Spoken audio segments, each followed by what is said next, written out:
So I'd like to welcome Chuck Morris to the show.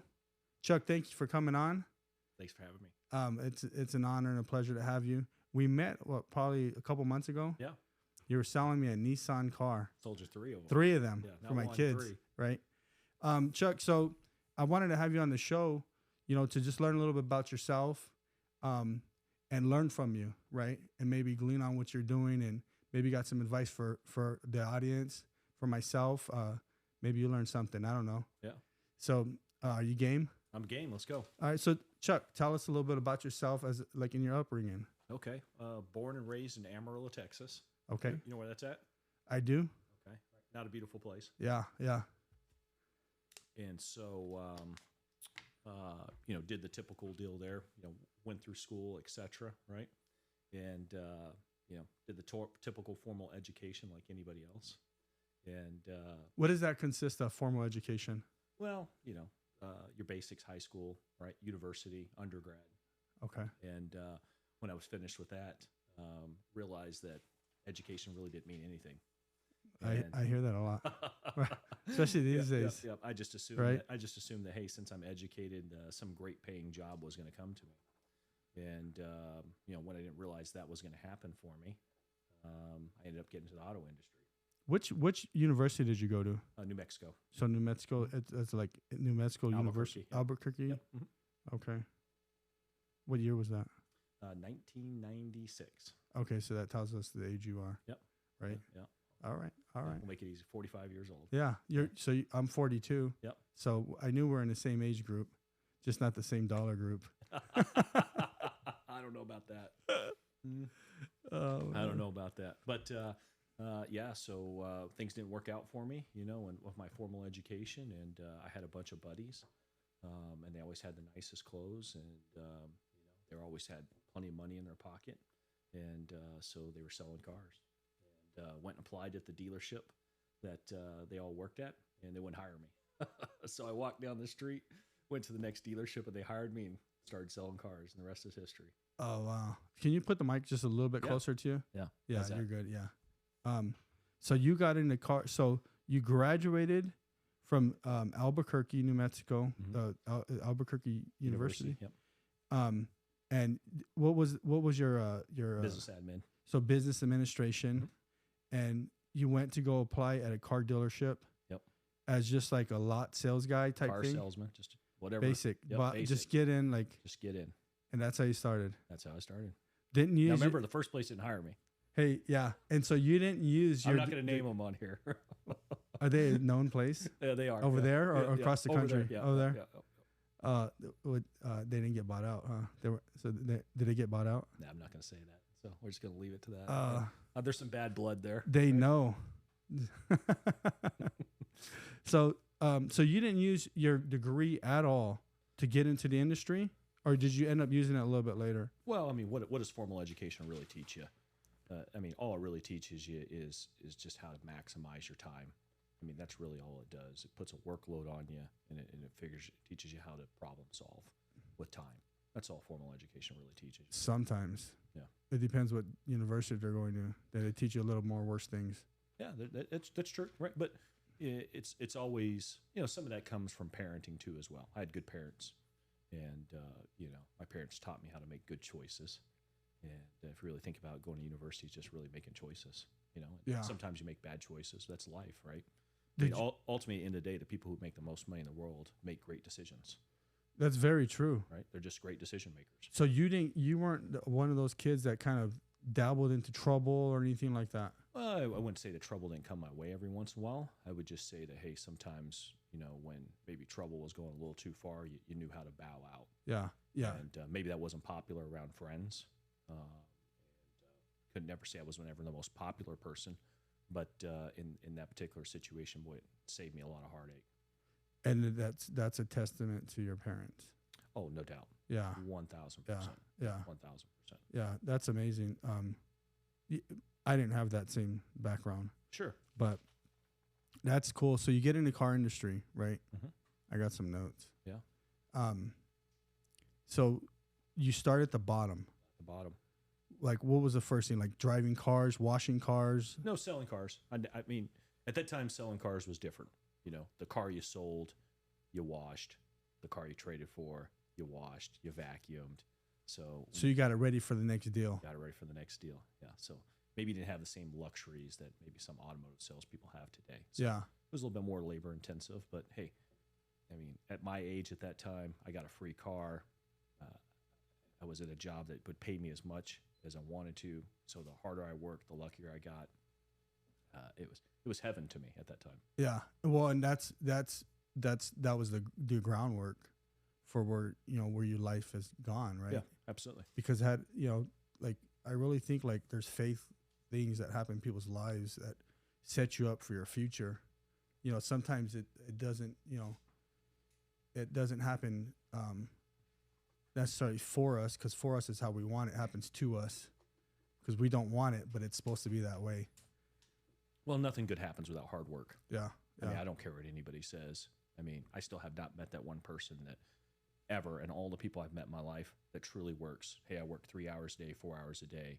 I make all this money. I've never, ever, in all my travels, my life, ever met that person. Yeah, that person doesn't exist. And you hear those stories, like especially you go on YouTube or the other podcasts and all those things, and these guys want to come up with 4-hour work days, 4-day work weeks, and all these weird things are one person business, and I'm trying to put my head around some of that. Like, I know you can start it with one person, like you do. Sure. And you do start with 2 hours. That's just your morning. But yeah, I don't understand why anyone even wants to push those agendas. Well, it's unrealistic expectations, right? Social media really pushes unrealistic expectations on all levels. Yeah. Right? I mean, if you really think about it, when you go into those things, I worked 7 days a week. I don't work 7 days a week anymore. But for 15 years of my life, you shouldn't. I worked 7 days a week, 14-hour days, every single day, because I enjoyed what I want to do, and that's what I need to do to get ahead. Mm-hmm. And so I made up for lack of experience with commitment. Yeah. And time. But, I think social media so many times puts unrealistic expectations out there. Social media is a tool. It's not designed for entertainment. I mean, your phone is a tool. It's not designed for entertainment.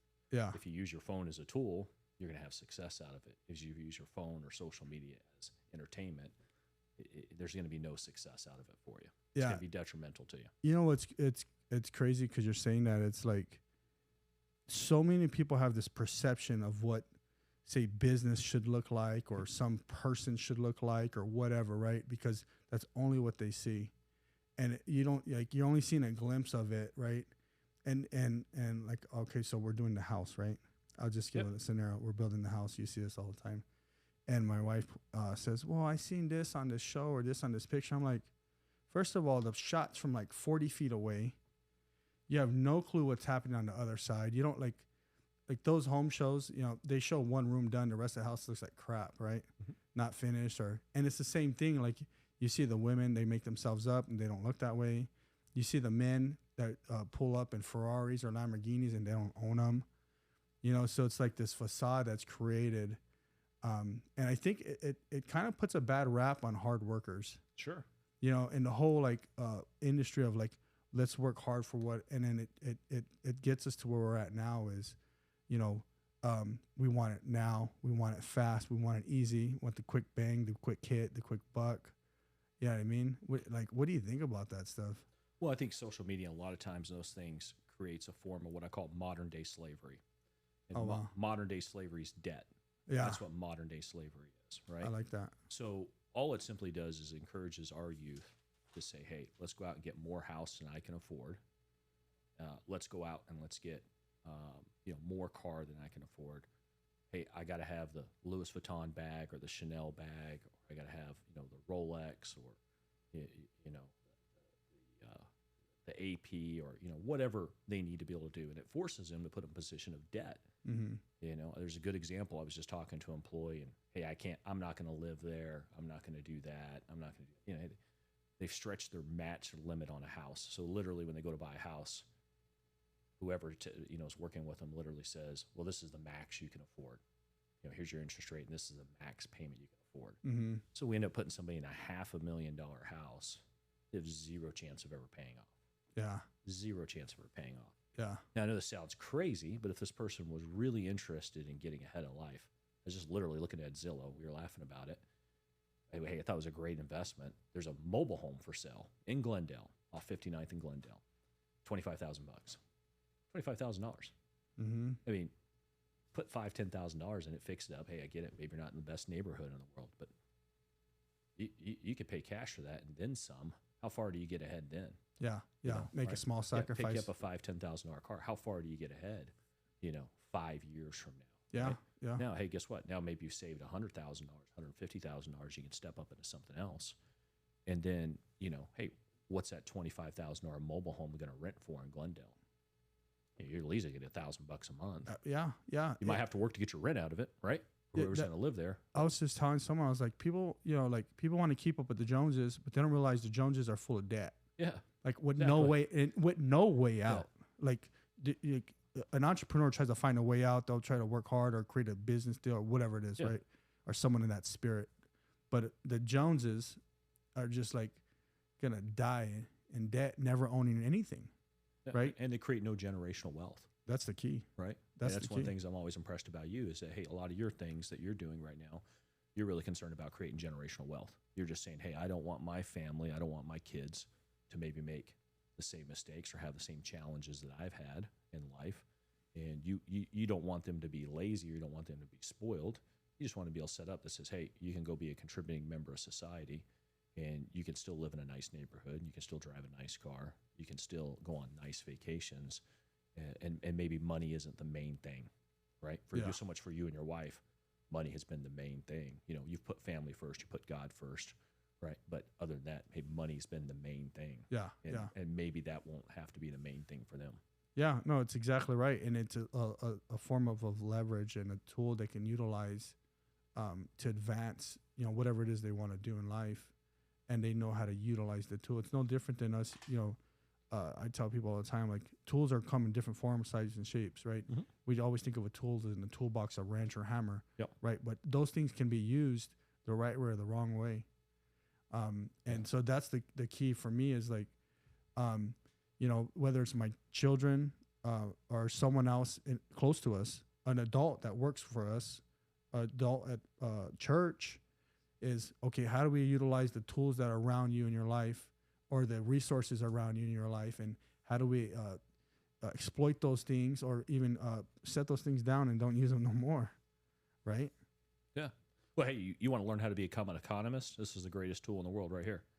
I mean, look at all the information that we have online, but a lot of times when you look at it, it's the most unpopular content that's online. Education, in a lot of cases, is the most unpopular content that's online. What's the most popular content? Hey, the guy doing goofy stuff, or the guy that has all the cars, or the guy that's going on the vacations. The TikTok weirdos and like all funny things. Yeah. Hey, I don't blame them. I mean, they found their niche. Yeah. And that's great, and there's nothing wrong with that. But then again, it goes back to the thing we're talking about. It just really brings up unrealistic expectations. And I think at this time, if people really want to be free in life, get debt free, especially in this society, especially in this economy, right? Work towards it. Make wise choices. And that's our whole deal is, how do we live our best life now? I tell people, decisions you make, and everybody hears the same thing. Decisions you make today will affect you tomorrow.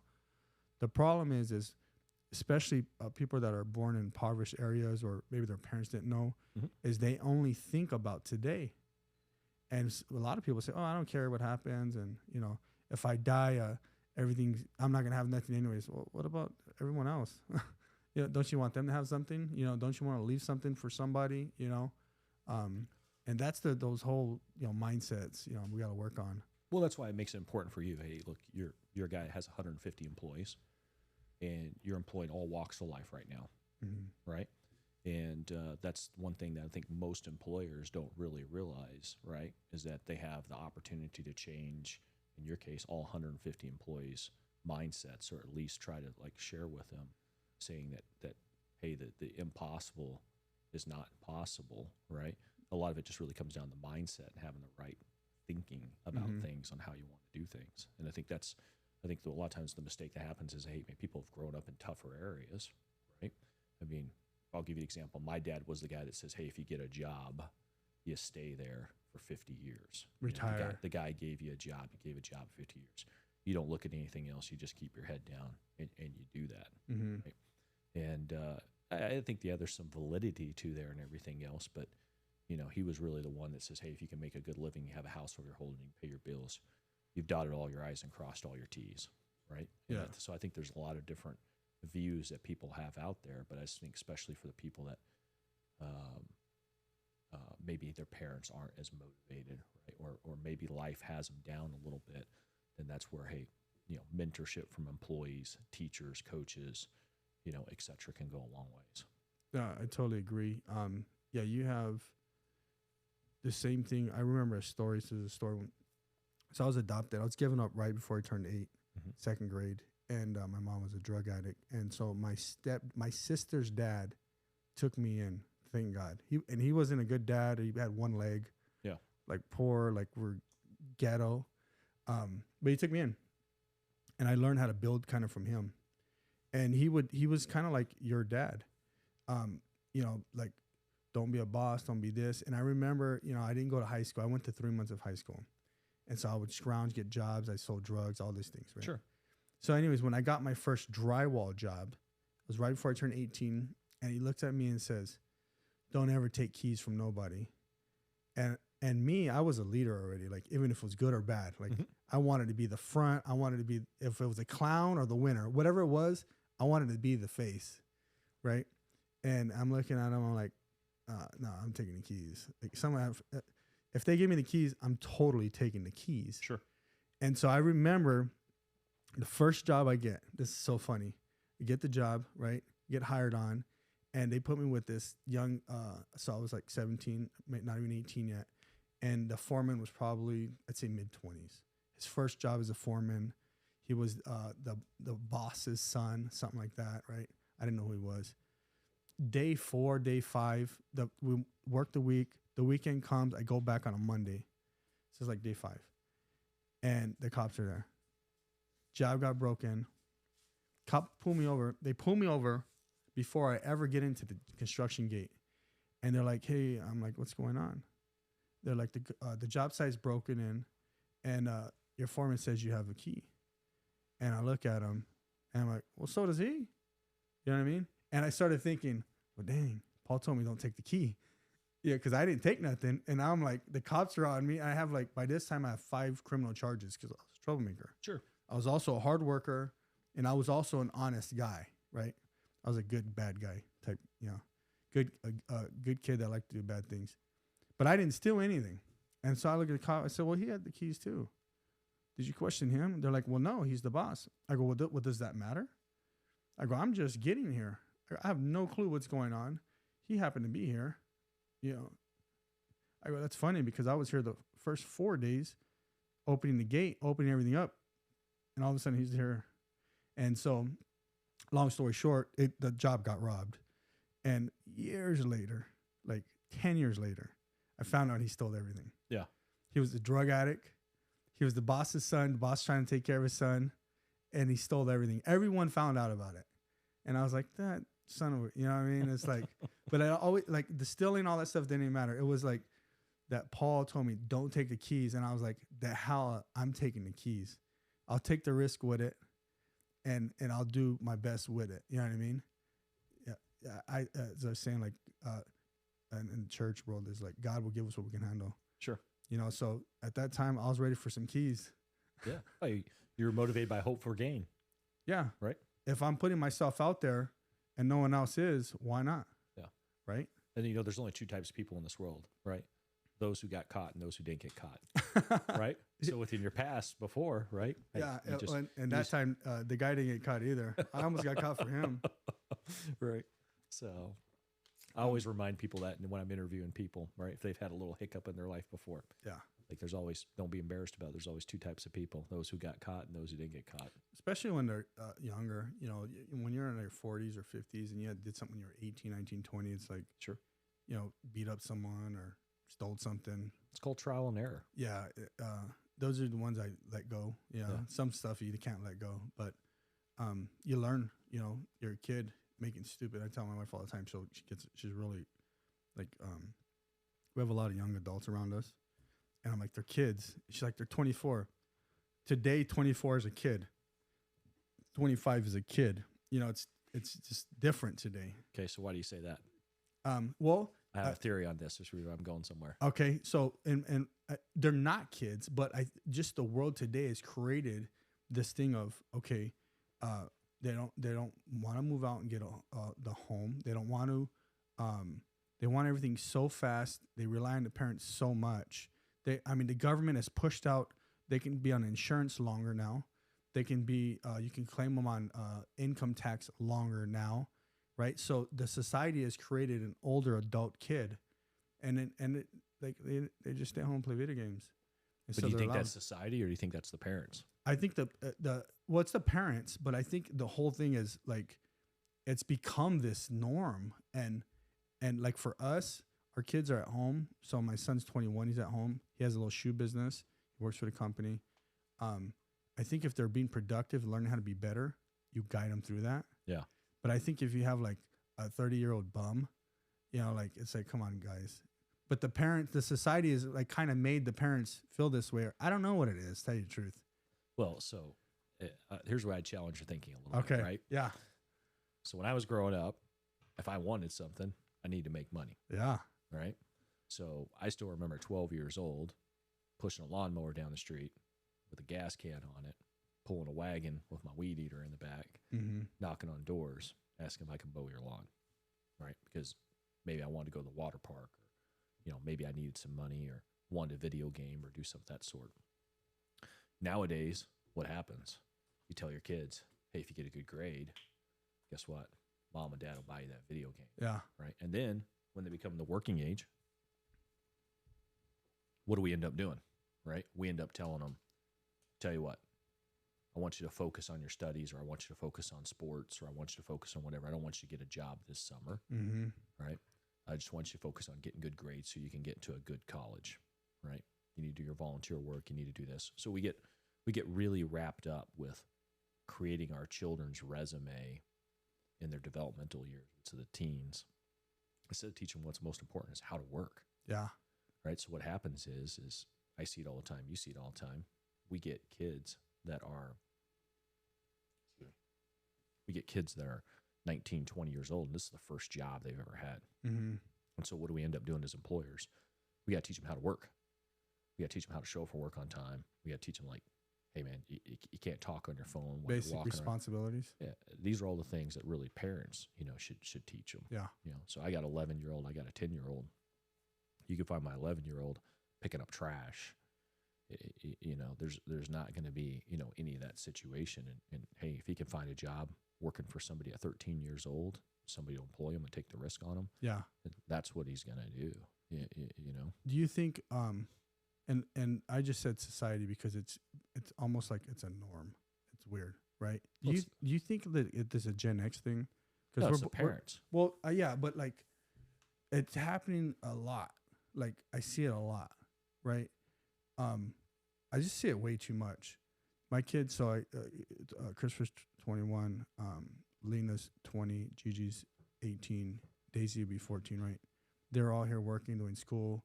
They've never received 1 penny in allowance ever.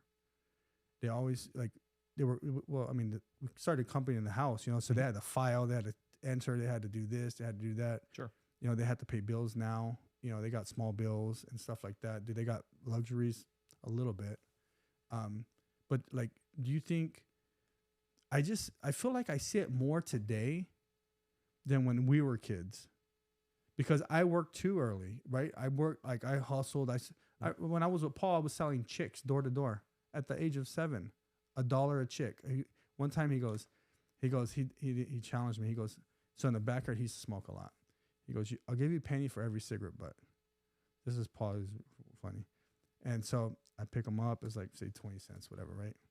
And I loved money, especially growing up. Yeah. So I got in this idea. I was like, well, I picked up the butts, and like I had to wait like 5 more days for more butts, right? So I started going around a whole neighborhood picking up cigarette butts, and I'd bring them bags and like $2, $3, $4, you know what I mean?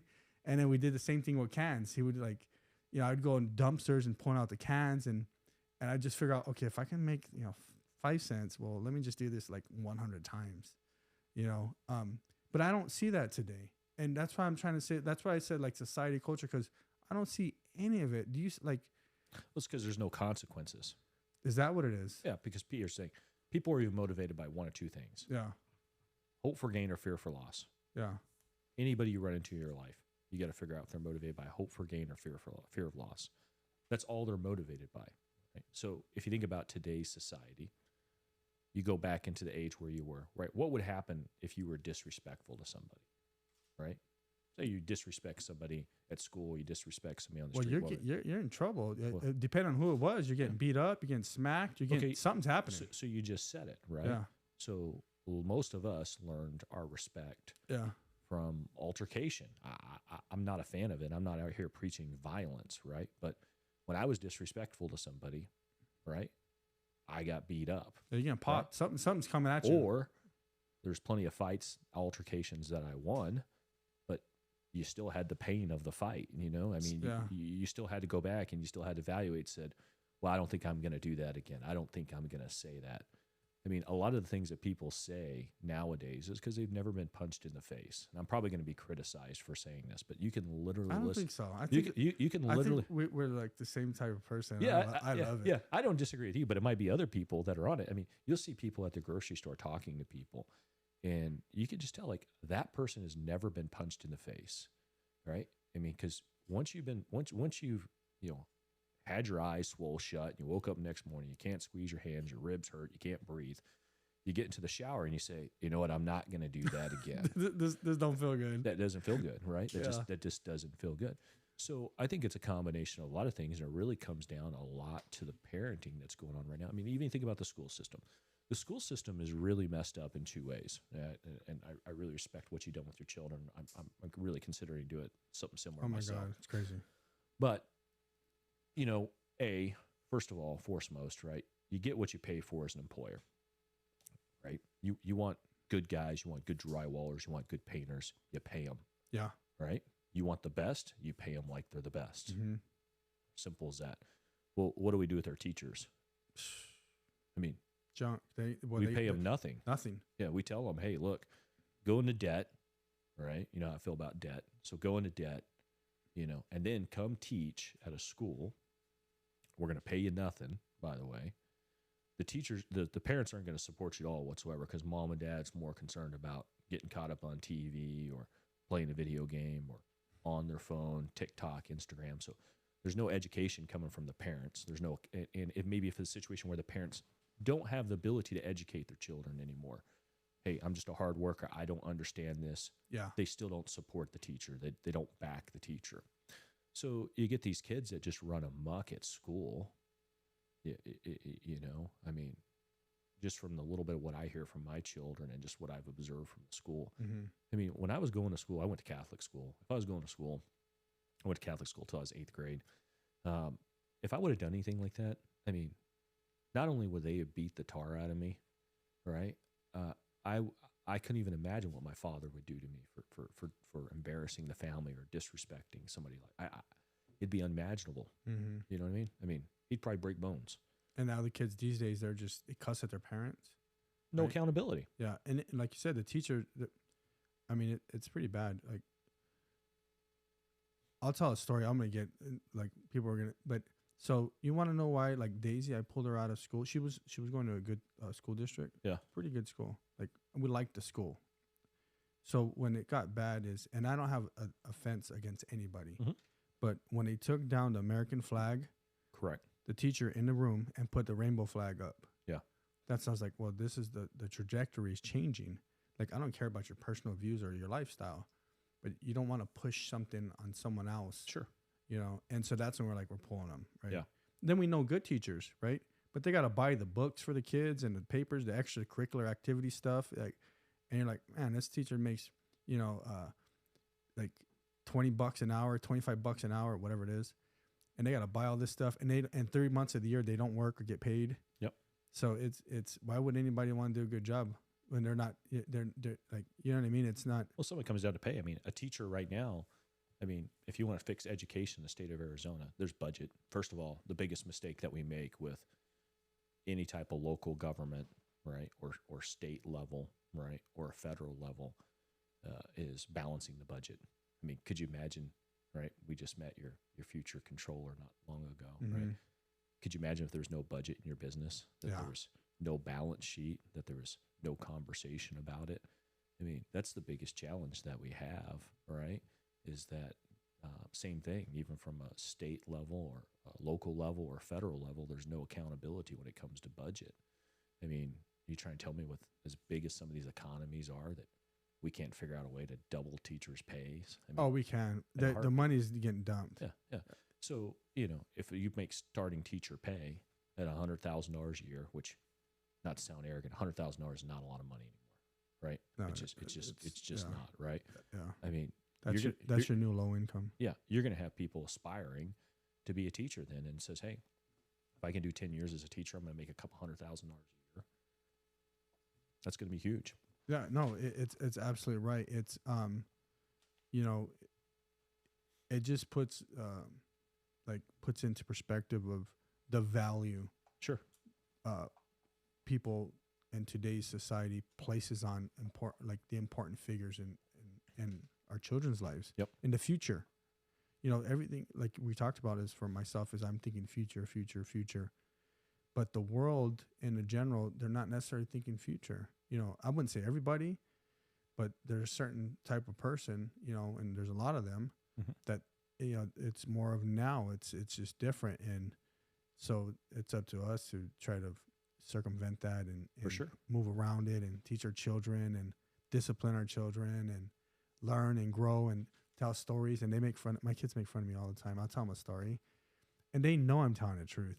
But then when I'm telling it in front of someone else, they make fun of me and they'll start adding snow, walking it. I'm like, you guys, you heard the story from someone else, the story, and they'll just make fun. I'm like, you know what? Forget you guys. You guys want to make fun of me. Well, hey, there's two jobs I'm going to do when I retire, right? So when I walk away from my businesses, when I said, hey, I have enough of this, what I'm doing, right? I'm going to be a teacher. Yeah. Right. So I'm going to just go to local public school, be a teacher, right?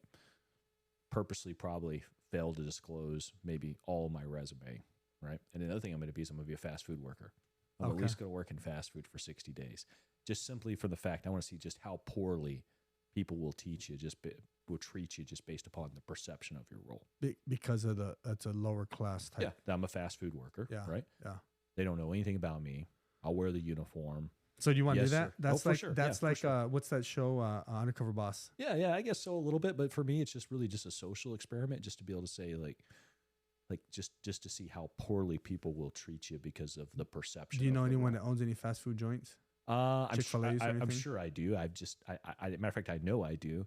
I haven't really thought about it, but I prefer not even do that. I prefer just to go to Jack, local McDonald's, Jack in a Box, Taco Bell. And they'll probably won't even be a job there anymore. I mean, there'll probably be no social pretty interaction. soon. Oh yeah, pretty soon it's all robotics. Yeah, I mean, hey, maybe I'll find a local hamburger joint just to work at or something. Just when you mess up somebody's order, that what's the typical comment they're going to say? Well, hey, you're too stupid to get my order right, or that's why you're working for minimum wage at a fast food place. Yeah. I never worked at a fast food joint. Neither I. I've never done it. I don't even know. I don't think they're too stupid. I think some people are lazy, but a lot of them are kids. Chick-fil-A is pretty good for that. Yeah, no doubt. But look how they pay. Yeah, no, and they give college. They have college incentives. Yeah. In-N-Out Burger. Same thing. Yeah. Right. I think both kind of Christian-owned type businesses. For sure. So if you could go back to when you were younger, what would you change? As far as would you teach people a different way that were around you, maybe necessarily? No. I wouldn't change anything, because if it wasn't from all the experiences before the past, you wouldn't be here today. Yeah. Be no different than you. Yeah. Right. I mean, anything you'd alter on that timeline might change the outcome. Yep. Right. Yeah. And, hey, being in business or growing up in life, it's not all success stories. It's about getting your butt kicked, right? We'll keep the language good here and everything else, right? But that's what it is. It's about getting your butt kicked. It's not about the winning. It's really how you take the tough times and how you navigate the tough times and manage the tough times. Yeah. I think one of my little short clips was about, not regretting the past, because I have a real shaky past. Yeah, we all do. And I said, you know what, I don't regret any of it. Yeah. The only regret I would have is right now that I won't do something to prepare for tomorrow. Sure. And even then, that's not a regret, because if I'm on my game, I'm learning. Yeah. I'm saying, oh crap, why in the heck did I do that, or why did I do that, or because there's always a cause and there's an action, there's a reaction. There's always something happening, and it's up to us to catch it. For sure. And then look, if every day was a great day, if every day was a great decision, if every day you did everything perfect, life would be really boring. It'd just be average days. I tell people all the time, if every day was an amazing day, your life would be the most boring ever. Like some movie, like The Beavers or something. Just every day would be an average day. So fast forwarding. Yep. In your life, that's some good talk. I love talking about stuff like this. I'm learning so much right now. I'm getting more into business. Well, I'll ask a question right now. Mm-hmm. I'm getting so much more into business. Mm-hmm. I'm doing. I think I told you I have I pay for a coach now. Yeah, life coach. But it's more like business. And kind of in a multifamily business sector. And then I have a mentor that's doing pretty well in business as well. And so I'm learning so much. And now I'm looking for ways to learn more. So I'm reading more articles, looking at more ideas, following more leaders as far as how they did it, what they're doing, what are the banks doing, what's the world economics doing today. Before I didn't care about anything, what's actually happening in the market. Like I'm trying to learn right now the 10-year treasury. Mm-hmm. So that's something new too, Yep. What are you doing to learn that? I'm just watching it right now. Watching YouTube, watching CNN, like CNBC talks a lot about it. They have the daily. Mm-hmm. But I want to learn more about the treasury, because I know that YouTube. The wealthy people, like there's certain things people are doing that anyone can do, right? And so I'm trying to put myself there. Yeah. Certain magazines I'm subscribing to now. Some I don't know if they're good or bad, because until you start reading into them, you're like, oh, their agenda's this or their agenda's that. What are some things you're like, maybe you're reading or learning from or following as far as economics or business or? Well, let's go back to the last thing you say. I know you're not asking for my advice, but here's advice I tell you. Yeah, I like it. You're saying, hey, I'm learning about the treasury yield. Yeah. You ain't going to learn nothing from watching MSNBC or Fox News or CNN, right? Okay. I mean, there's so many great resources out there, whether it's YouTube, whether, any of these things you want to go. You read The Economist, you can go in these things. I mean, you can go on YouTube right now and you can say, hey, how does a yield curve work? Right? You know how much information's on there, and it's pretty funny when you look at it, the amount of views. I mean, these are really highly intelligent people, and you watch 3 or 4 different ones, and then you form your own opinion. You take the information, you form your own opinion. Mm-hmm. You know how many economists out there that you could meet, a Wells Fargo economist that live here local and everything else, that would love to go to lunch for you for a free meal. I mean, keep in mind, these are guys that are brilliant people that just don't make a lot of money. Yeah. Because they don't have the gift of gab or the ability to sell or any of those things. Those are the people that are really going to educate you, right? Because, what you have the ability is you're a highly intelligent person, right? You might not have the formal education to go along with it, but you have the life skills, and really all education is about is how you apply it. Mm-hmm. That's what I would tell you, especially with the businesses. Hey, meet somebody that, is a publicly traded company, meet a regional manager for the dollar store. I don't know, right? Meet a regional manager for a Waffle House. You know what I mean? Take those guys to lunch, and hey, how does your business work, right? How do you measure? Are you measuring revenue? Are you measuring, net to sales? Tell me what the company is. I did that recently. Did you? Yeah, I met a manager of Nissan. Well, I'm a small fry compared to those guys. I mean, when you look at some of those public companies, Walgreens, any of those things, everything else. I mean, that's how you get a really different perception of what's going on, especially in the sector. Yeah, because business is business. Certain things are the same, I believe, but depending on who's running it, is what you're really going to learn, right? That's what you're saying. Well, I mean, like Uber, for example. Uber's never made a dime, right? Yeah. But people continue to pour money into it, right? Yeah. And they recognize that their cost to sell is going to drop. I mean, when cars become autonomous, Which is happening. yeah, it's still maybe 7, 8, 9, 10 years away from being more realistic. But they know when they can eliminate the driver. Have you been down? You see those? What's that brand? Yeah, it's a Google car. Is it Yeah, Waymo? Waymo. Yeah. Waymo? Yeah. The taxis everywhere. I got the app on my phone. The Waymo taxi. Yeah. Yeah. Yeah. So cool. Did you go in? Have you been in it? Haven't been in one yet. Okay. But the plan is to do it. Right? Yeah. Yeah. But Yeah. Uber's gone. They're gonna. Yeah.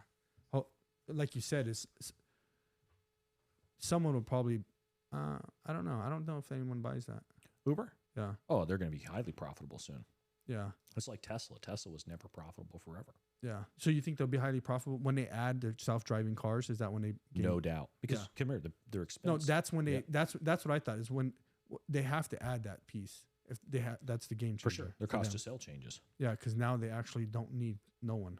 They're not paying a driver. Yeah, they're not getting bad press from people getting beat up and stupid stuff like that. Yeah. Yeah. They'll have some CapEx expense in the beginning. I mean, of course. How many cars do you have to buy and where do the cars go and how do they do it and so on and so on. But it'll turn into a highly profitable model in the future. Yeah. I think so. If they make that. Yeah. Which I'm sure they are. Yeah. Yeah. So, what do I do? There's a few things I do. I read the newspaper every single day. Which paper? Wall Street Journal. Okay. Yeah, right okay. Here, right? Yeah. Read the newspaper every single day. The reason why I actually read the physical paper is because if you try to get your iPad out, a lot of people would say, "Hey, that's stupid. I just read the digital edition." What happens? You're distracted. You get a you start getting texts, you get a emails, text, everything. You get an email, and you get distracted behind it, and then you don't really focus on what the task of hand is, which is it's no different than working out, right? I mean, reading the newspaper is really. I don't no know a different lot about working out right now. Well, you've done it before, and hey, you're taking a lot of steps every single day, and you're moving stuff, and you're on job sites, and you're doing things. I'm putting a gym on the house. Yeah, small gym. Yeah, those are nice. But and then it's just no different than we're talking about right now. I'd say it's having a network of people. It's consuming a lot of data, not only local data but state data, but federal data.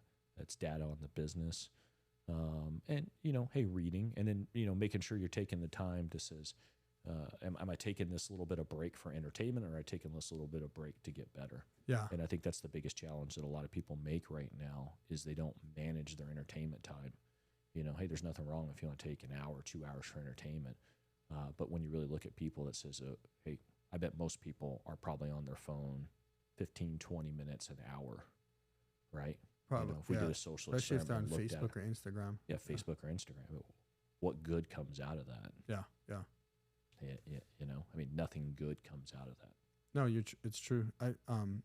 For me personally, so we have Antonio's doing a lot of the stuff now. So I'll look at it in the morning or at night, and someone was asking me, well, did you see this? Did you see that? I said, I don't get on it as much, honestly. Mm-hmm. It just happened that way. But yeah, sometimes I'll find myself, I like UFC. Sometimes I'll find myself, I don't do it as much anymore because I have to train myself. Yep. But you can get caught up like looking at anything all day long. Sure. And they, obviously the businesses, that are advertising want you to look at them all day long. But for us, we have to, still maintain and obtain. So in the newspaper, are you looking at a certain section of the newspaper? I read everything. So like top to bottom. Top to bottom.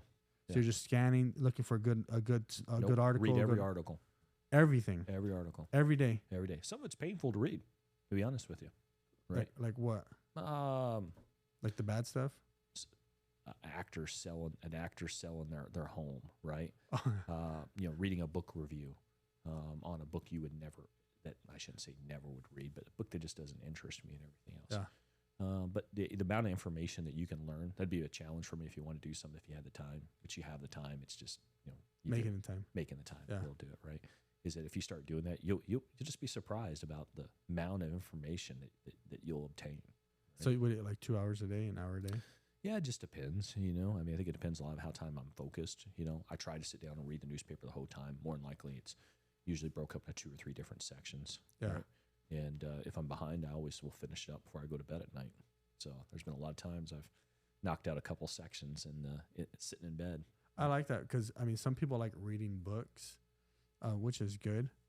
But I think you're getting a full, like a broad, like a whole gamut of information. It's just working out.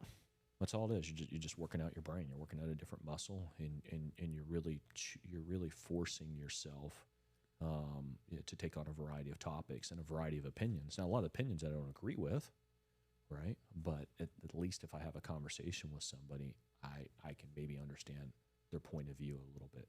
Yeah. Might not mean I agree with it, but the more educated I am on your point of view, the better I am to form my own opinion. That's what I was telling my son. I was like, we got to learn how to have a conversation. And the only way to have a conversation is to know something about something, so to join the conversation, right? Because you Sure. can't, like, if you don't know it, you can't, like you said, you can't even say anything. Yeah. You jump in for 1 second, you're back out of the conversation. Yeah. Unless you're a liar and you're faking it, Yep. So that's one of the reasons why I'm trying to learn more. Hey, Just get in. Get the Wall Street Journal, just Yeah. deliver it to the new house, and just jump out there and pick it up. And, Yeah. I like it because it's like you said, is if I'm going to put myself out there, or anybody is for that fact, is we have to learn more, especially in the arena we're putting ourselves out there in. Yeah. So if I wanted to be around you a little more, then I'm going to have the same type of conversations that you want to hear and that you're already into. Yeah, no. I mean, the biggest challenge you're going to have moving forward is learn how to say no. I mean, as you continue to grow and everything else, you'll end up saying no more than we'll say yes. Right? I mean, I'd say someone like your son's age, say yes all you can to. Yeah. Hey, we're going to a polo match. I don't even know what polo is. Go. Hey, we're going to tennis. Go. Right? The challenge that you'll have as you continue to evolve is that you got to learn how to say no. I say no 9 times more than I ever say yes, just because, hey, your time is valuable, and in some cases, it just might not make sense to do it. So has there been a yes that has really cost you? Well, has there ever? Let me rephrase that. Has there ever been a yes where I left out of there and said, "Man, that was a complete waste of time. I'll never get that time back." Absolutely, Yeah. Right. But if you go really with the mindset that you got to find the positive out of every situation. I mean, if the worst thing happens in the world to you, I lost my hand today. You know what I mean? In the way I just think and everything else is, well, wow, that's great. I didn't lose my arm. You know what I mean? There's always a positivity out of the situation. So I don't think anything's a complete waste. What about like a yes to like a business deal, a transaction, or when you're like, man, that just tore me up, or? Well, I'm a little bit different mindset than most people. Okay. I'm a big believer in keeping the main thing the main thing. So I think a lot of times people will maybe venture out too much, right? And I'm a big believer in, hey, I'm just going to keep the main thing the main thing. I'm going to stick at what I'm good at. Yeah.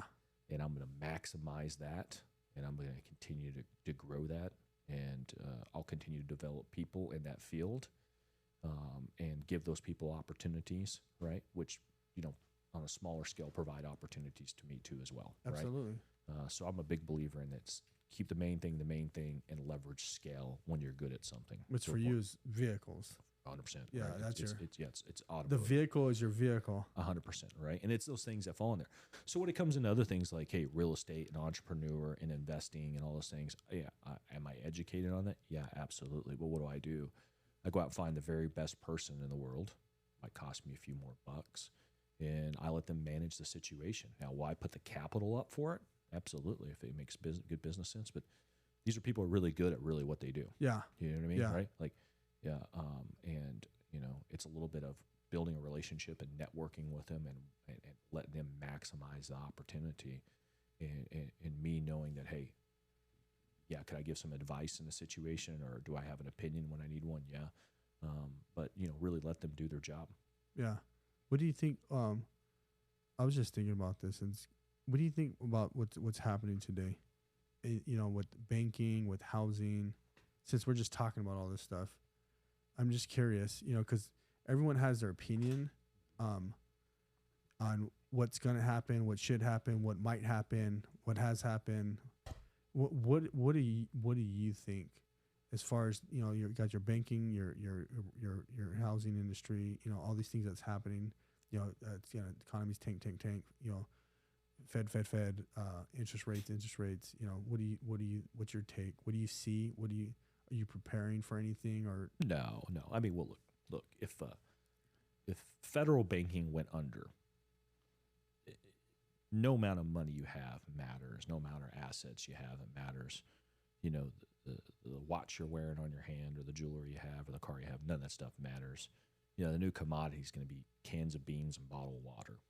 Yeah, no, it's for sure. Yeah, you go back to barter. Yeah, that's the new commodity. Yeah, That's, you go back double 100 years real yeah, quick. Yeah, AA batteries. Yeah. You know, that's the stuff that matters. So, am I worried about the economy? No. I mean, you know, I think the news station generates a lot of fear.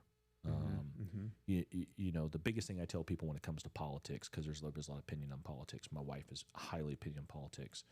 When she wants to start giving her opinion on politics, I said, "What are you going to do about it? Are you going to run for office?" And she says, "Well, no, I'm not. I don't want to do that." So you're really not part of the problem. Yeah. You just want to complain. Yeah. And that's really the problem with politics right now. If you start there, is that more people don't want to Be part of the solution. be part of the solution, right? They don't want to really separate from whatever they like doing right now and commit their time to the better of man, right? The better of mankind, by serving in office and getting in there and wanting to make a difference. So, you know, do I think the economy's in a mild recession? I'm not an economist. I'm a car salesman. So let's rephrase that, right? Do I think yes, I think it's in a mild recession, right? Do I think we're going to have a deep recession? No, I don't think we're going to have a deep recession. Is there going to be some corrections in some areas? Yeah, there's always corrections in areas. Probably most likely commercial real estate will probably have some corrections. But it just comes down to supply and demand. That's first. Right? I mean, Yeah.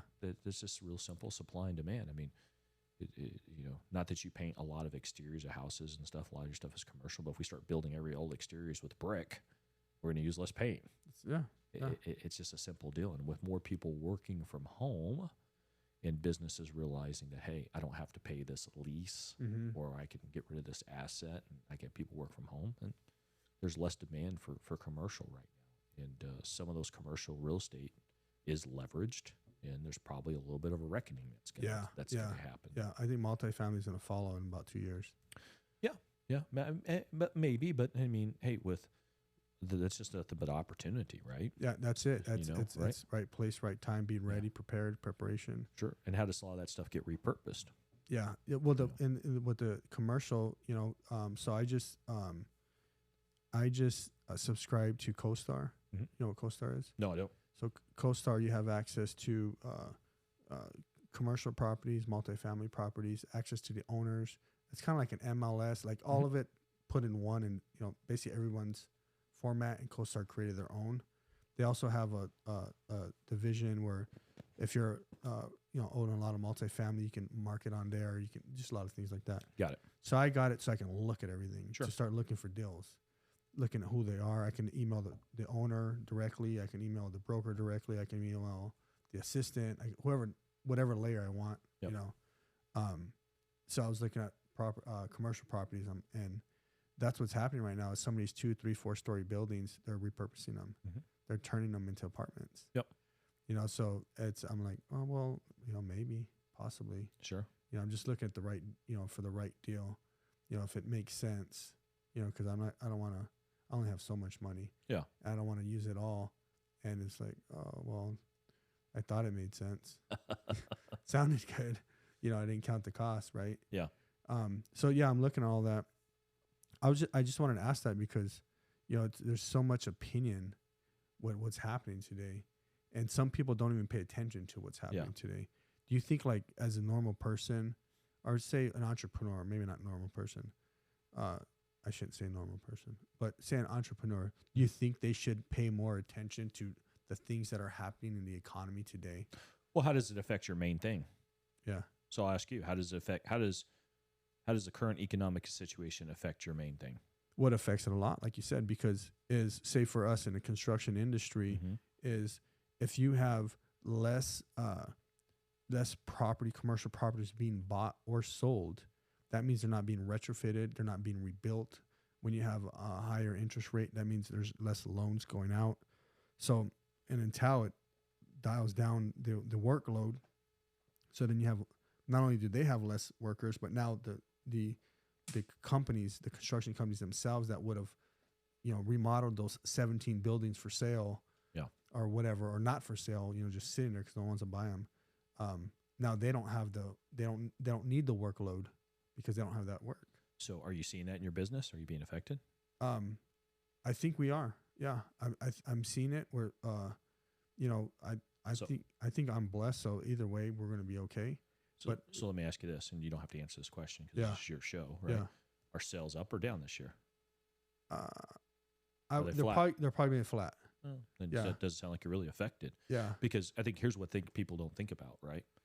This goes back to what I was saying. You keep the main thing, right?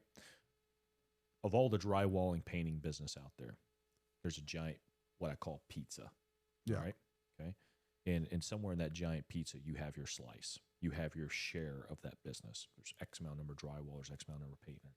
If we put that entire amount of revenue that's being generated in this market, right, or in your trade area, right, you have a market share percentage of that number, right? Absolutely. If things change in the business, there's going to be less people in business. Yeah, that's when we gain more market share. 100%. Yeah, if I'm prepared. If you're prepared, right? Yep. Which, more likely you are, right? Trying to be. Yeah. There's a lot of guys that were starting out, maybe just like you were. We were working out of a house and we were just starting the business and the whole family was involved. They might not be able to, overcome, those challenges that maybe are being presented out to them. And so I think in some of those situations, will there maybe be less people in business? Yeah, there probably will be. It'll probably change some a little bit. But the guys that have built a solid foundation of their business, have a good reputation, and they're a preferred person to do business with, then they're going to do just fine. They're going to do well as long as they keep their focus on the main thing. It's I see a lot of people do, especially entrepreneurs. Is what happens is they lose focus on the main thing, so they get distracted with real estate or other businesses or travel. Or doing all these things. They built this big successful business. They've let someone else run the business, so there's no focus on the business. Yeah. They're distracted doing other things, and then what happens is, in a matter of time, their business is contracted, and then because the people that run the business typically have a low care factor, what do? They hit the eject button. Yeah, because it's not them. It's not their responsibility. That everything around them starts to crumble. So do I have any fears about the economy? Not really. I mean, I've been doing it long enough. I mean, I've worked through, 9/11. I've worked through the Great Recession, which was a disaster. I mean, we didn't even know if we were going to be in business during the Great Recession, right? I've worked through some of the toughest economic times that there is. And, your business evolves and people go out of business and people come in business. You just got to be prepared. Yeah. Right? You just got to be nimble. And honestly, I love the tough times. The tougher it gets, the better I am. I mean, Rise. I don't want to, I don't want to wish bad on anybody, but the worse it gets, the better I do. All right. Because I'm just going to outwork everybody. It's real simple. Mm-hmm. Yeah. I've been working a lot lately. Yeah. I'm just like, something's got in me, and I'm 16, 17 hours again. Yeah. Yeah. I probably shouldn't be, but I'm like, why not? I'm trying to like, if it's going to slow down, I want to be above the tide. I want to be above, that way. If it's going down like this, I want to be still up. Yeah. You know what I mean? So when it comes back up, Well, then look at all the other good things that happen when there's, like you said, using your words, a change in the tides, right? Yeah. What's the worst thing that happens? Business backs up a little bit. You have to scale your business. Maybe the head count goes down a little bit. Which is not bad sometimes. Yeah, it's not bad. Maybe a little bit more nimble. But the other benefit about it too is, look how many good people come back into the market. Look how many that right-hand man of that business owner that folded, or that business owner, next thing he's coming to work for you. Yep. And then, hey, maybe next thing you're scaling your drywall business a little bit. And you've got some partners and stuff in some different trade areas and stuff that you can, provide some capital to and scale that and keep that, like I said, the main thing. Yeah, I agree with you, because that's we started in 2009. Yep. When we started, Tough time to start. It was very hard, but I bought the tools from 2 different companies that went out of business. Yep. Paid nothing for them. Nothing. Really good tools. That was boom. Then I started hiring better guys. Yep. Because companies were still slow, right? And so I totally agree. And then what happens is in times like this where you're just, really, there's a lot of companies that grew really fast, right? And so you start just putting people in the places that shouldn't be there. Yeah. Let's just call it what it is. You outworked everybody. Yeah. You and your family all rallied together, right? You outworked everybody. Yeah. And we're just going to keep doing it. Yeah. And when everybody else was complaining, am I going to keep my house? Am I going to keep my job? What am I doing? It's the end of the world. I'm moving back in with mom and dad. You put your work clothes on and you went out there and just outworked everybody. Yeah. And I'm going to do it again. That's 100%. It'll look a little different, right? Well, yeah, you're much more, the only thing that most people aren't prepared for if there's a change in the economy is their attitude. That's it. That's the only thing most people aren't prepared for. Mm-hmm. If you have the right attitude, you're going to crush it. Yeah. Yeah. And I think our surroundings, we don't have, when back then, I had family members that were, maybe not so positive, and, distant type friends that were maybe not so positive. And today it's I basically tell my wife's the same way, is whether it's good or bad. And we're basically like, if you want to be around us, and we're not the smartest, we're not the brightest, we're not the hardest workers, although we are all of those, is you have to get in where you fit in. I don't want to be carrying you. I don't want to be. I'm not here to pick you up every day. Yeah. Like, how we are. Yeah. So you can be around us. We're a little tough. We're a little hard to be around sometimes. We're aggressive, but we're also not, we're going to keep going. We're going to keep moving forward. If we're moving forward, guess who else is moving forward? Yep. There's a term, drafting, a NASCAR term. Yep. I use it. I'm starting to speak a little bit of different things, and I use the term. Sure. And it's go fast. We all go fast. Yeah. We're creating a force, a stream. And if I'm the one in the front, I'm taking some of the force, but guess what? If you're behind me and you're following me, I'm paving it for you. Mm-hmm. I'm taking the force. So you're going with me. You got your pedal on the gas. Yeah. You're going fast, but you're not taking as much force, and we're going to go through this together. So when you really started this, look how many people in your family said, hey, you're working too many hours. You're going to kill yourself. You're going to burn yourself out. Excuse me. You're not going to be able to do all this, and et cetera, et cetera. That's what you're saying right now is some of the best advice you can give to people. I tell people that all the time. If you hang out with a bunch of negative people, you're going to be negative, right? You hang out with a bunch of positive people, like my house, nobody gets to feel sorry for themselves. You had a bad day. Get over it. Take 15, 20 minutes, what I call, right? Cry the blues, right? And, then it's over, right? Now it's time to, hey, what do we learn out of the situation? How can we handle the situation better? And you move on, right? Yeah. There's no feeling sorry for yourself. And that's why my circle personally is really, really small, just because I'm not going to hang out with negative people. I got friends. Hey, if I got to pick you up, you're going through a hard time, relationship, financial, whatever, I'll be there to help you. If I got to help you 300 days of the year, or if it's the same we're an acquaintance. Yeah, the same repetitive. We in our church, our people we know, like small entrepreneurs and stuff. Yeah, and it never fails. Like twice a year, they'll come to me with the same questions, and I'm like, we talked about this 7 years ago. Yep. 5 years ago, 3. Like, come on, are you gonna, And then I get to a point where I don't even want to talk. Like, let's not talk about this, please. Let's just go have lunch and not talk about any of that, because you don't want to listen. Mm-hmm. So, do you ever feel that way with like some people? I don't know who people go to you because you're in the business world, or you get employees that are that way. But you get a little bit of a reputation that just says, hey, Chuck's going to tell you the way it is. Yeah. You're not going to like the way he's going to say it. I tell people all the time, like, hey, do you want me to make you feel better, or do you really want me to tell you the truth? Because I can do both. If you want me to make you feel better, I'll make you feel like $1 million. If you want me to tell you the truth, I'll tell you the truth, right?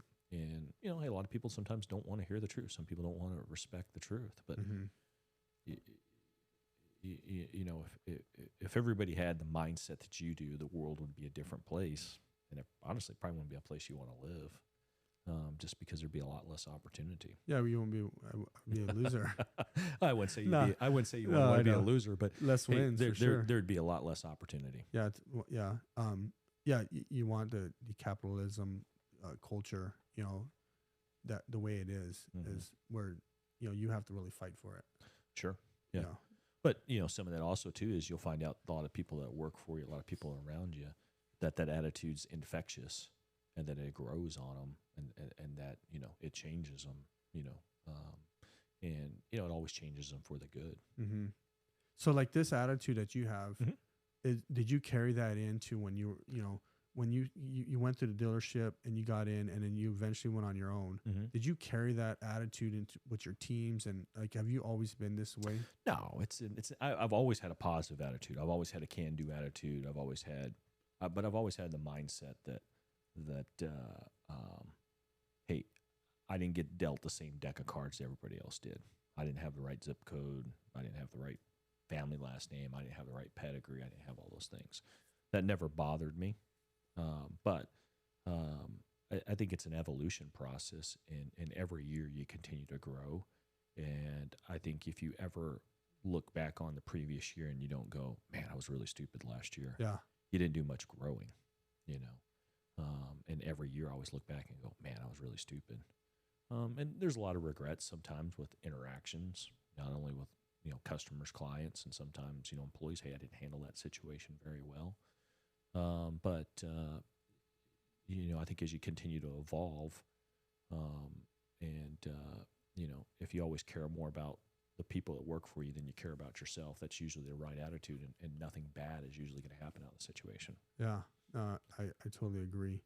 So going back to your life and your career, so you got in the car industry. How old were you when you started managing? So you became what was the first thing, like so I was floor manager? I was a car salesman. Yeah. Right. So I sold cars. Yep. And then, like you, I was always aggressive, assertive, not afraid of risk. Right.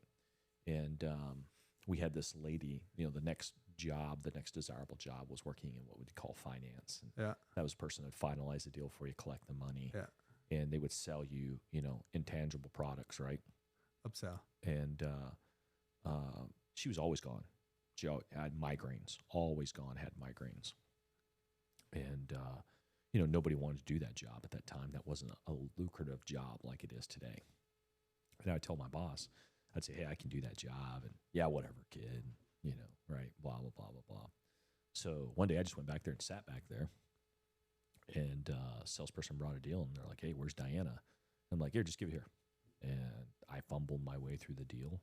And, after that deal, the general manager comes back there, and he's like, hey, what the blank are you doing? And I'm like, hey, nobody's here to type the deal. Like, I did it. Yeah. And he goes, okay, right?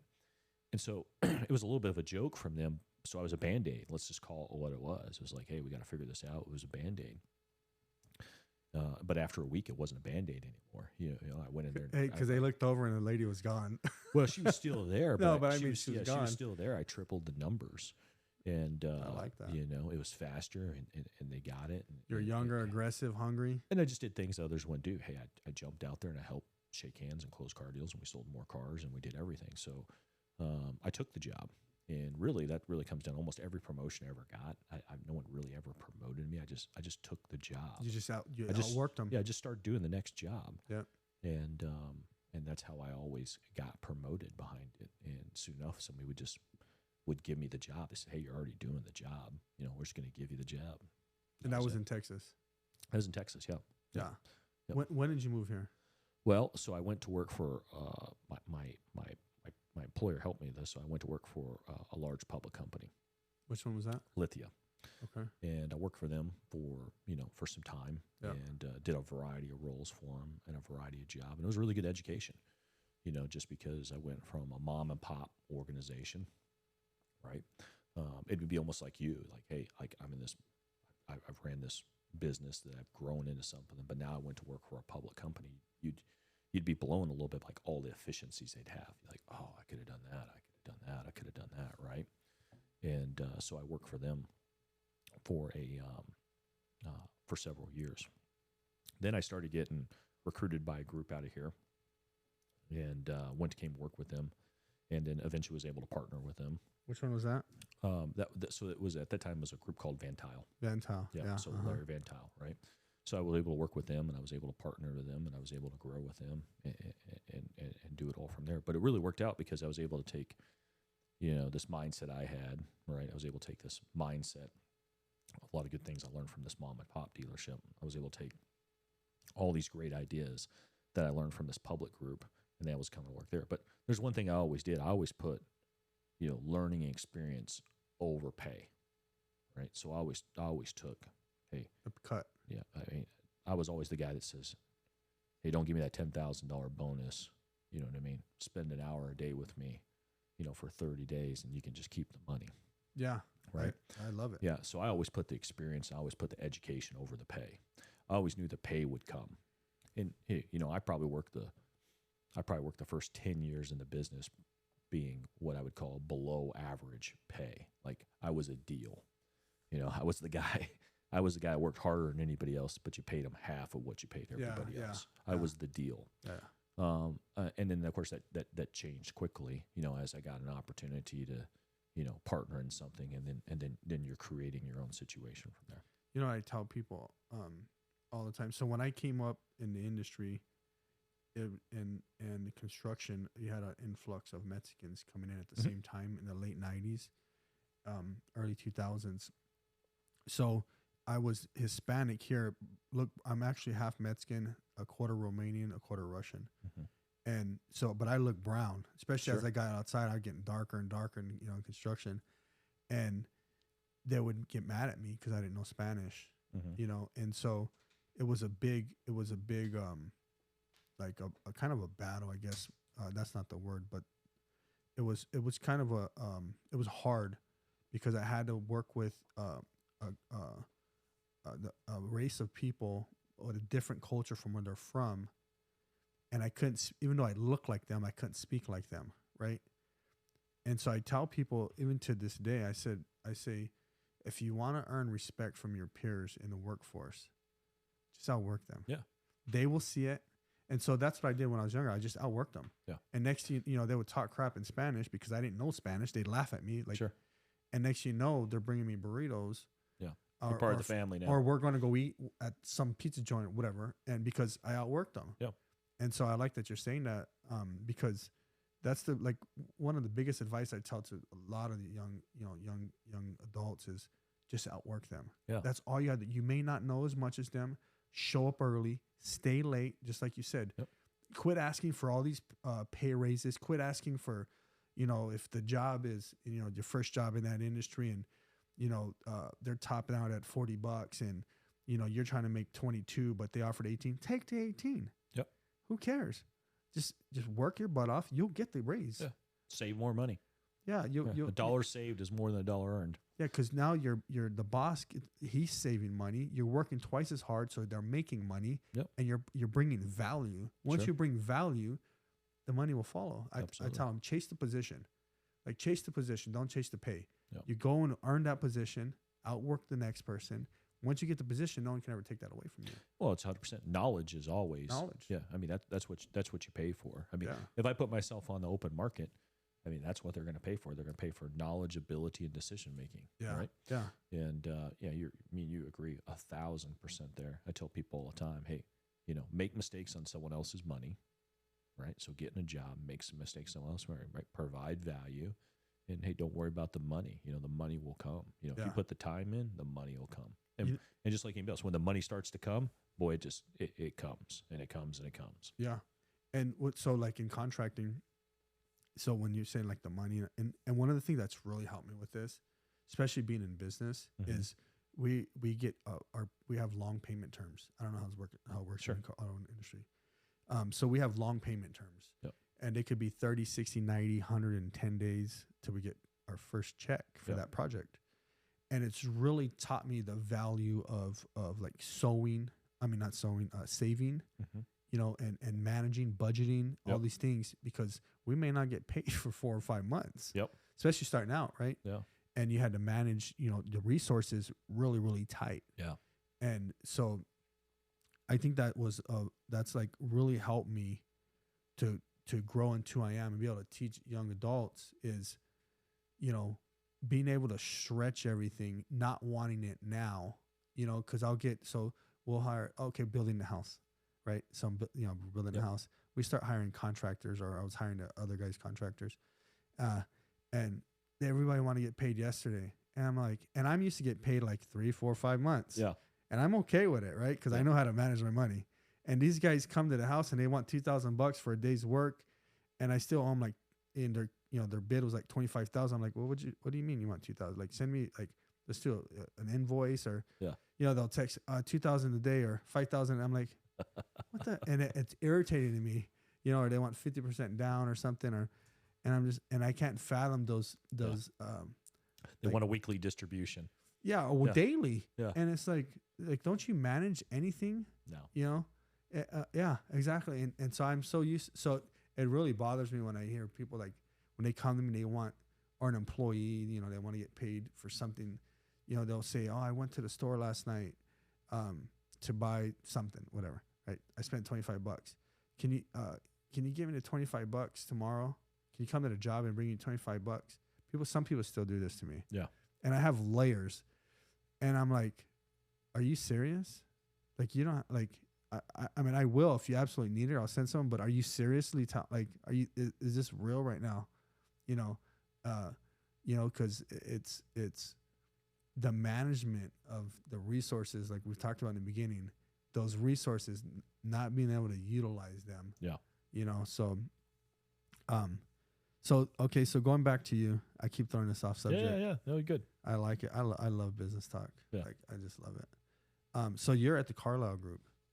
What's that? The Carlisle Group, right? Or not No. the Carlisle Group, the Van Tile Group. I'm sorry. Yep. Uh-huh. So the Van Tile Group. Yep. And you're there. You're a partner.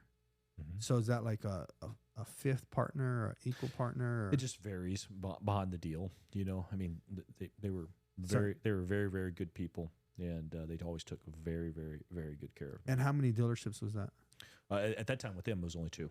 So 2. So when you got on, there's 2 dealerships. Well, I started out as a general sales manager for them, and then I worked up to a general manager. So that was general manager is the whole store. General manager, whole store. Yep. And then I worked up into a partner, at that store, and hey, it was just the same thing. It was just, hey, keep your head down. It's hard work. Never ask for anything, and that was always kind of key to success. You know what I mean?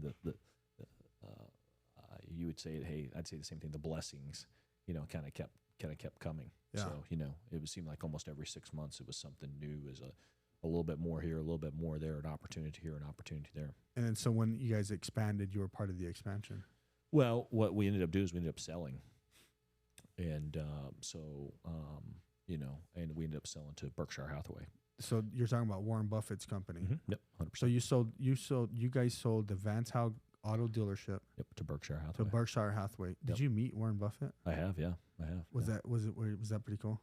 It was just like a normal guy. Were you shocked? He's just a normal guy. Well, we know he's a normal guy, but was it like, were you like an awe kind of type thing? Like, no, not really, because I've never been that way. Okay. I've always been that.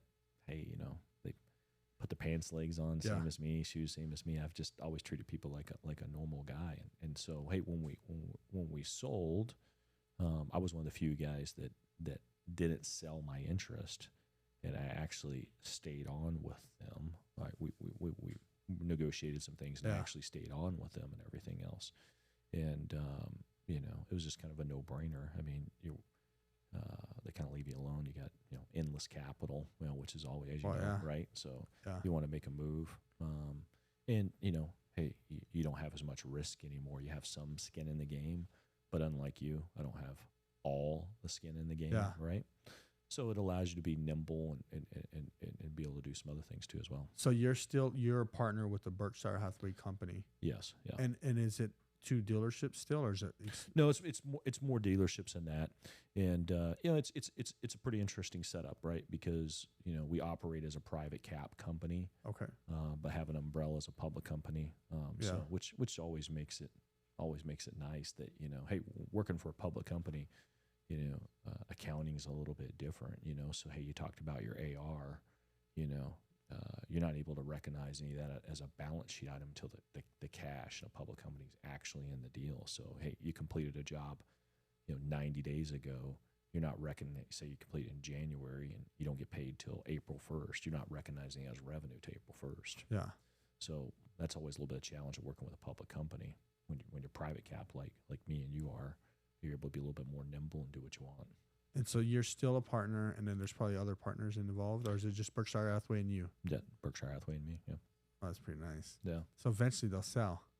Yeah. They don't really have a. Well, he doesn't sell a lot. Yeah, they don't really Yeah, sell. that's you true. know, They right? very Yeah, seldom yeah, will they sell. Yeah, they really don't sell. They so, build and build and build. Yeah, yeah, Yeah. yeah. So That's funny because they bought the company when it was 2 dealerships only. no, they bought the company. It was actually Larry had. I'm guessing here, 80 stores. 70, Oh wow, 80 across stores. multiple states. Yeah, Sun Belt mainly. So California, Arizona, Texas, Florida, And you Georgia, had your partners Mexico, in Arizona. Yeah. like so whatever stores were Mhm. expanded in Arizona, you're a Yeah. partner in that. Well, not all of them, but my little group of stores. Yeah. Nice. And so today, what do you do? Are you like what's your role today? I still work every single day. So I do all the things that anybody else would do. No different with you. Hey, went down, talked to you, negotiated the numbers with you, said, hey, here's what we're going to do. So I do a variety of things. Most of it's really just developing people, growing people. Mhm. I mean, no different than you. We're all in the people business. The better the people we are, the better people we have, the better that we do. So, you might say, hey, I'm in the drywall and painting business. That's the first thing I challenge. You're really not. You're in the people business. Yeah. It's really, developing people, getting them to work towards your expectation and motivating them to do a little bit more and do a better job. Yeah, there's a bigger picture than just the actual business. Yeah, yeah. Hey, when you were running it out of your house, yeah, you were up there, which I know you still do, but you were actually the guy, right, putting down the drywall, right, and cleaning up the job sites and doing that stuff, right? Yeah, yeah. That was a little bit different. I try to stay pretty active in the businesses because I think it gives me, compassion for the jobs. So I try to do a lot of different jobs. I try to at least expose myself to a lot of different jobs because that way, you still have some compassion for what the job actually is, and you have some understanding of what their challenges are. That's where you could make real change. So what's the next chapter look like for you? That's a in good your life? question. Yeah, Yeah. I don't really know. Keep the main thing the main thing. At some point, I won't want to keep the main thing anymore. And I guess at that point, enjoy life. Yeah. Right now, it's really keep doing what I'm doing. Because I got children in school. What do you do for fun? It's a good question. Yeah, I love what I do, so I work a lot still. Yeah, that's me. That's totally me. And usually if I'm not working, I'm with my family. At home. Especially with the kids. A 10-year-old and 11-year-old, to me, really having a lot of influence on them, at that time and making sure we're setting the right expectations. Unfortunately,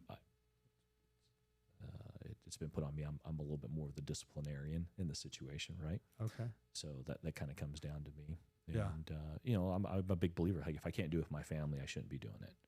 So, you're never going to find me. I'm not the guy at the bar or at the club or doing those things. That's always been my rule. If I can't do it with my family, I shouldn't be there. That's me. But I'm a big basketball fan. I'm a Yeah, huge that's why you text Suns me, go fan. Suns. Yeah. So every Suns game, I'm there. Oh, nice. And so go to a lot of away games too as well. And Suns, purely Suns. yep, I like basketball just in general. Purely Suns. Did they I'm a play sports game fan. 2? We lost game 2. Yeah. Oh my God. So we're 0 down. and 2. Yeah. Thanks for reminding me of that. You can tell I watch it. Yeah. So we're at it's best 4 out of 7, and we're down 2 right now. But we're playing Friday at home. Okay. Yep. So you got high hopes. Yeah, championship. It's all in or bust. Yeah. Yep. So I used to like watching basketball. yeah. So as we start to dial down, what would be something you would tell, a young entrepreneur, not necessarily in age, but someone, whether it's an entrepreneur or someone, trying to take that next step, because not everyone's going to be in business. Some people are going to be a number 2. Some people will be a number 3. Just someone trying to grow or something. What would you tell? What would be that piece of advice you'd give them, and leave them with? Well, it's a trick question because there's so many different variable situations in that, right? I think it all comes down to is what is the individual trying to accomplish? Yeah. There's tons of people out there that could easily retire with $5,000 a month. And that might be what's important to them. So is it a race to retire? Is it a race to be the richest man in the world or the richest woman in the world? Is it to have freedom and not have to work or be independent in whatever you're doing, and be one of the people that I work 3 months of the year and I take 9 months off. I mean, it's a difficult question to answer, So I'll just say, hey, if you're in a situation like me, and you're maybe you go back in the time machine 25 years ago, and maybe you don't have the resources, and maybe you're lost a little bit. Hey, find a job or find a field that you think you can make a difference in. Put your head down, right? Don't worry about money. Outwork everybody. Have the same philosophy on savings. So outsave everybody.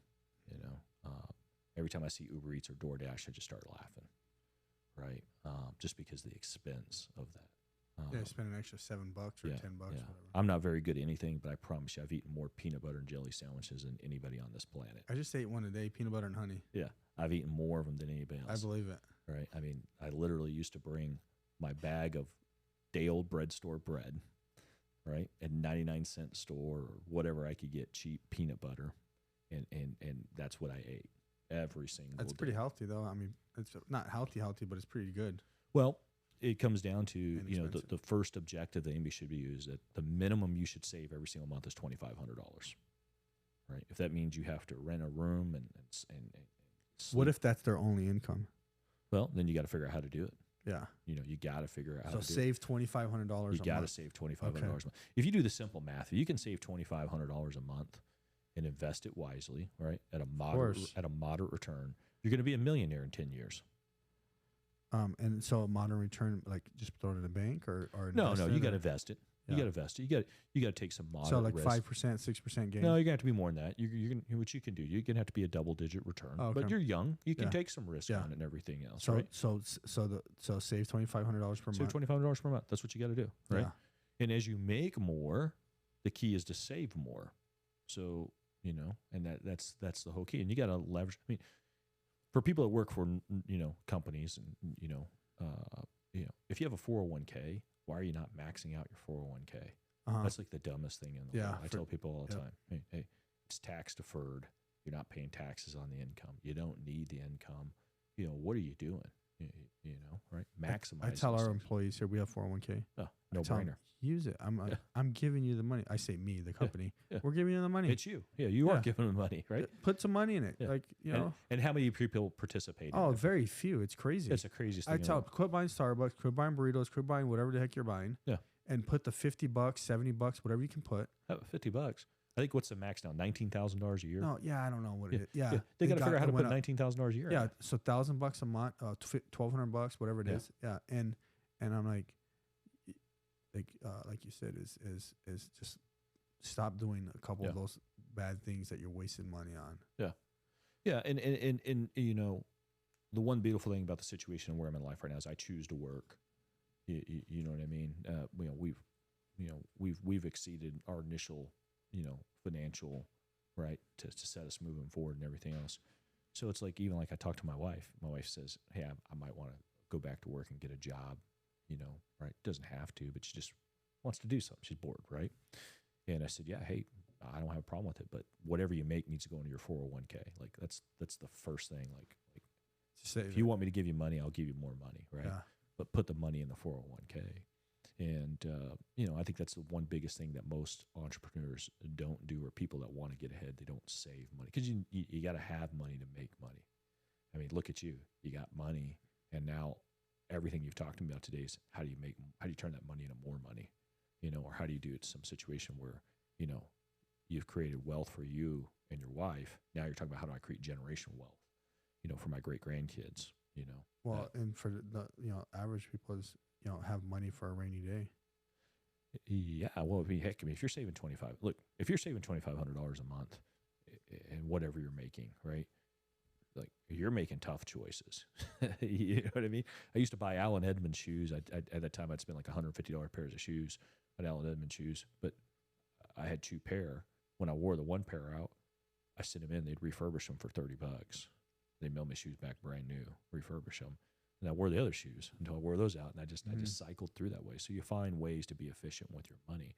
And then when you do that, you're either going to do one or two things. You're going to enjoy life early on, and you're going to spend like crazy, and you're going to have a good time. and then you're going to be old and broke, right? Or you're going to still enjoy life as a young person and be really, really efficient with your money. And then, you know, when you get into your mid-30s and your 40s, you're going to have no worries, right? And that's when people really become deadly, is when you have a motivated person who has no worries. I mean, I work because I want to work. Yeah. I don't work because I need to work. I work because I want to work. Tough to compete against that person. You know? Well, yeah, because right? you don't have to be doing it. You Now said you you're like doing the, you said you doing like the kick butt. UFC, right? Yeah. It's tough to beat the guy that likes getting beat up. Oh my God, yeah. I know. Right? You see it. We watched a bare knuckle the other day, and one guy was like a pretty boy, and the other guy was like a. You just looked at him, and you were like, "Oh man, you know who's gonna win this." Yeah. I mean, we've all been in the tango before with a guy that likes to get beat up. Yeah, it's not fun. It's not fun, right? And so that's what happens when you get to compete against somebody. You know, you want to be the guy that everybody has to compete with, that just likes to work, that does it because they want to do it. They don't need to do it. Yeah, yeah. So there it is. So the advice is save, save, save, work, work, work, outsave, outwork, and just do our best. The rest will come easy. Opportunity will come to you. Yeah. Right?